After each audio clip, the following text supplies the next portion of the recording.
Une troisième journée d'embrasement au Moyen-Orient. Le conflit s'étend désormais au Liban, où Israël mène des frappes après des tirs du Hezbollah contre son territoire. Après avoir assuré dimanche que l'offensive militaire américaine serait de 4 semaines au moins, Donald Trump a revu son objectif.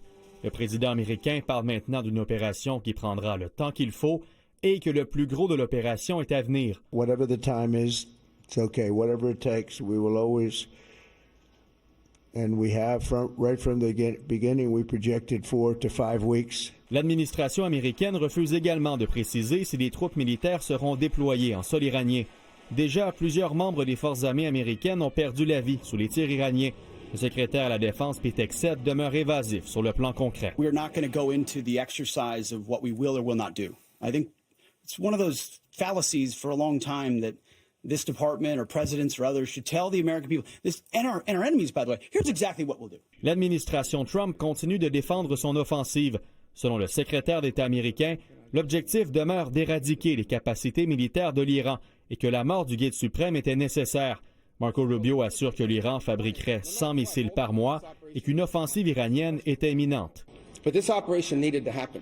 Because Iran, in about a year or a year and a half, would cross the line of immunity, meaning they would have so many short-range missiles, so many drones, that no one could do anything about it because they could hold the whole world hostage. Ce conflit a aussi des ramifications économiques majeures. Les gardiens de la Révolution, principale classe dirigeante de l'Iran, ont annoncé avoir fermé le détroit d'Ormuz, un point de passage clé pour le commerce mondial de pétrole.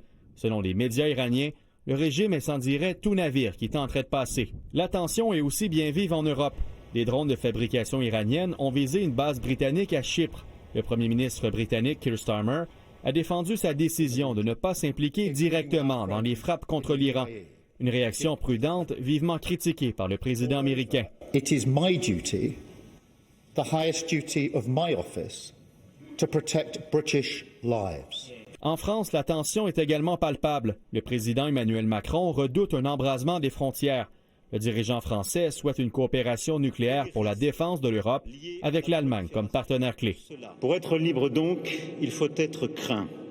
Et pour être craint, il faut être puissant.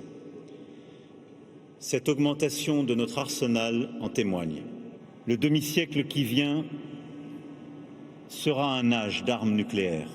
Le monde entier attend de voir quelles proportions prendront les affrontements lors des prochains jours. Étienne Malouin, TVA Nouvelles.